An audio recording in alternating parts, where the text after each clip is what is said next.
So it's kind of long time ago. You started the whole ConductVision project, and so what was the key aspect which makes you think about ConductVision? What was the primer idea?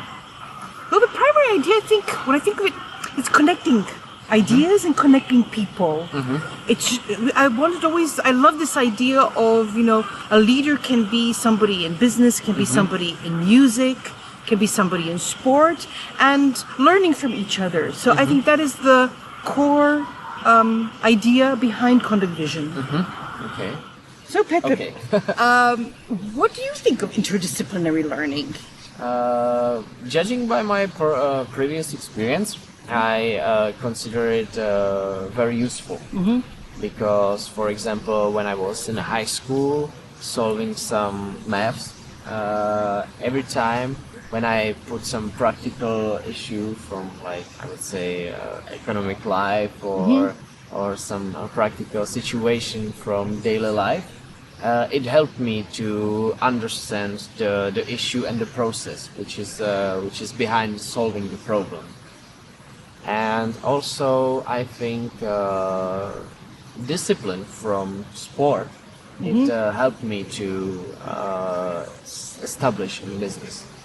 To use this kind of discipline and the approach to and attitudes to the work helped me establish and make some system for myself. What do you think that it could be also useful to have, I would say, experience for example, sport in music?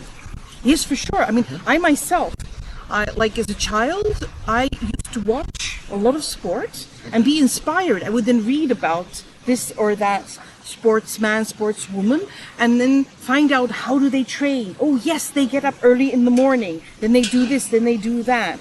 And this is how they prepare for a performance, because what we do have in common is performance. At one shot at a performance. Like the skier has only one go at a slope, going down the slope and trying to reach there as fast as possible. The musician also has only one shot at a performance. You come, you play, you go. True. You can't repeat. And this is what we really have in common. While in other disciplines you don't have that moment of performance and there's no repetition. So this is something that I learned from. Actually, I was more inspired by sports people than musicians myself. Again, like I can say that I a bit walk the talk. I really am inspired by others. It helps me understand it better and then modify it to my own profession and goals. So, sports people can, I think, teach all of us a lot. That brings me to another question I wanted to ask you. I personally have kind of, I would say, sorted music, right? Because whenever I want to learn, study, I play Bach's music. Okay. Whenever I want to do, for example, some creative work, some copywriting or something like that, I play jazz rock or some hip hop only instrumental one. And for example, again, when I go to the gym, I play completely different music. And I've been thinking whether like other people have this too. I guess yes. And what I've been finding interesting, and it's my idea, I'm not sure whether it's right, that the rhythm of the music gives you the vibe of the music and I would say the purpose of the music you listen to.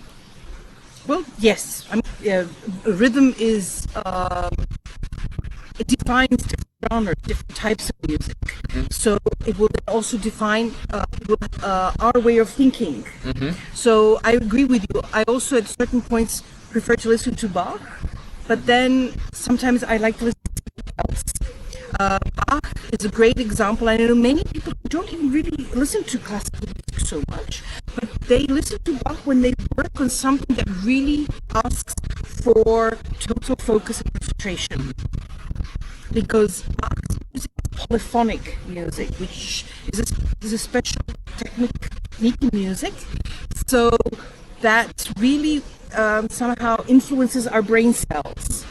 And I always think after playing Bach, and there was this story of one of the most famous cello players, Pablo Casals, from the 20th century, who used to say that he starts his morning with Bach to think better during the day. That's interesting. I mean, it's I would say previous week I've been thinking that there is also connection between the, for example, music and business, because like some people they just play some song but they didn't see what's behind. It's like the drum, there's for example bass, there is some guitar, and if for example there is a application for Apple, it's a GarageBand. Do you know it? Yes. And in this you can structure and construct your own music, right? Play the drums, then you put the bass, then you put the guitar, and you can give the voice. And that brings me the similarity as in business, that you have the different fields you need to cover and put it together. Well, yes, it's like a mosaic. So like music is constructed from many elements. So organization and then business team needs to have a number of elements to be a complete entity. So, and it's good to know, it's like a building. Look at all these buildings around us. They also have structures. Take away one part, take away one window, what will happen? Or take away one wall, what will happen? So it's these are the essential parts. Yeah. And in business, sometimes this is overlooked. And music is built on structure and actually on very precise elements. If you think or if you look only at music theory, it's math. It's nothing else. You approach it like a mathematical exercise. And this is something that I think other disciplines can in their own way adopt. Yeah. It's multi-layered. And what do you think about, and I think it's pretty common between the musicians who are like starters, that it's termed like being like music deaf, right? Don't have the ears for the music. Do you think that once like you are like don't have the ears for music, you can improve yourself, or is it like I would say predestined to be a good music player or not? You know, that's a question musicians have been asking ever since.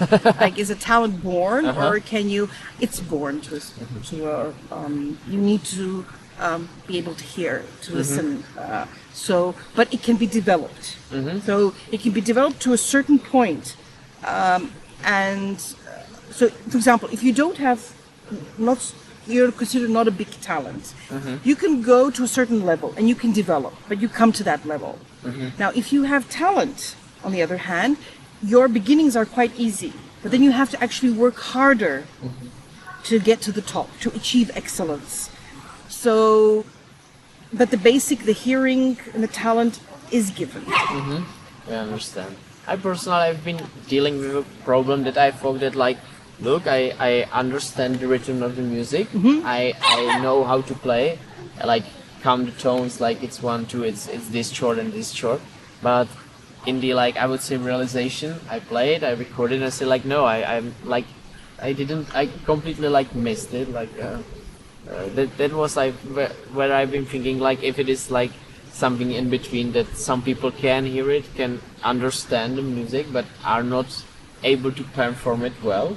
So is this covers under the like as you said like hard work, or is it like this is the talent and I don't have it for this? No, but you can have, for example, you need to have the hard work, and you have to also know the skills. So those skills are learned.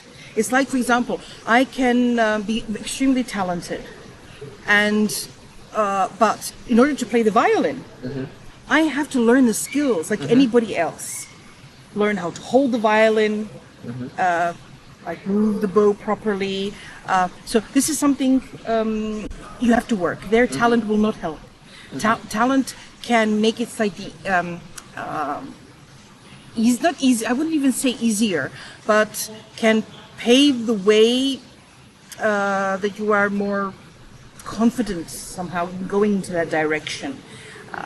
You enjoy it more, I think. When you're talented, when I used to teach and I had some very talented children, they enjoyed it more. They were more curious. They really wanted to improve. They wanted to know, how will I become a great violinist? But that actually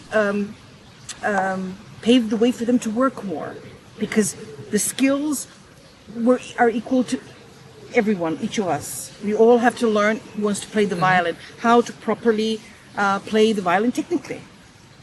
Yeah. That's really really interesting. And I remember one of my mentors, Dunlop, from Canada.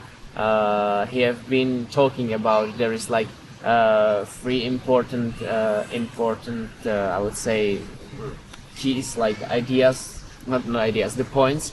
What to do in life, because the ones is that you need to be interested in it, that you need to be engaged by it, that it makes you happy, and once because he made a great example, right?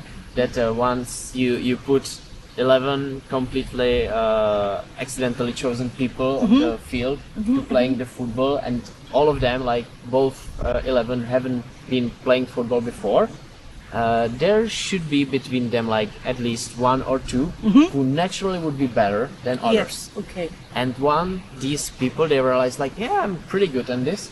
They get engaged in this, and they get more motivation into improving, into being better in this.